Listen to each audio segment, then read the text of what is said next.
Bonsoir. Bien oui, l'Assemblée nationale est en train de donner son accord au changement et à la politique générale définie par Pierre Mauroy. Le vote est en cours, je pense que j'en aurai le résultat durant cette édition. Le vote lui-même ne fait pas de surprise, la majorité dont dispose le gouvernement est suffisamment puissante pour faire passer un programme, considéré cependant par certains comme, disons, maximaliste. C'est surtout le programme économique. La hâte mise aux nationalisations qui provoque, disons, un état de choc. Mais cela fait aussi partie du grand mouvement issu des élections, ce que François Mitterrand avait depuis longtemps appelé l'état de grâce. Le débat de politique générale s'est poursuivi cet après-midi. L'Assemblée avait entendu hier deux orateurs, un socialiste et un membre de l'opposition, UDF. Aujourd'hui, c'était au tour du RPR et du Parti communiste. Le RPR d'abord, pour critiquer le programme gouvernemental et surtout mettre le gouvernement en face de ses responsabilités. Vous noterez, et c'est un signe de changement là aussi, que ce n'est pas un baron du RPR qui avait été choisi pour cette critique. C'est un des plus jeunes du groupe, Michel Barnier, qui explique quel sera le rôle et l'attitude du RPR dans l'opposition. Votre première attitude, Monsieur le Premier ministre, porte sur le type de société que vous voulez préparer pour les Françaises et les Françaises.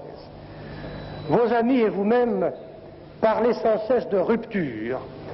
Aujourd'hui, et après que nous vous ayons entendu, il est clair, en effet, que cette rupture nous conduit progressivement à une société collectiviste.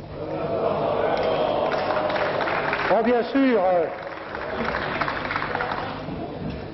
Monsieur le Premier ministre, il ne s'agit pas d'autre chose que d'un collectivisme que je pourrais qualifier de bonhomme, où sans s'en rendre compte, et avant qu'il ne soit peut-être trop tard, l'individu deviendra à la fois assisté, bridé et contrôlé par l'État.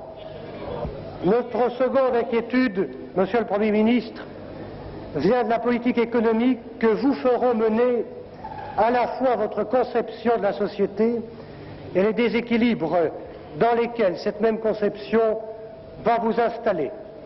Cette conception, la vôtre, est celle d'une économie administrée, c'est celle d'une économie de prélèvement et d'assistance.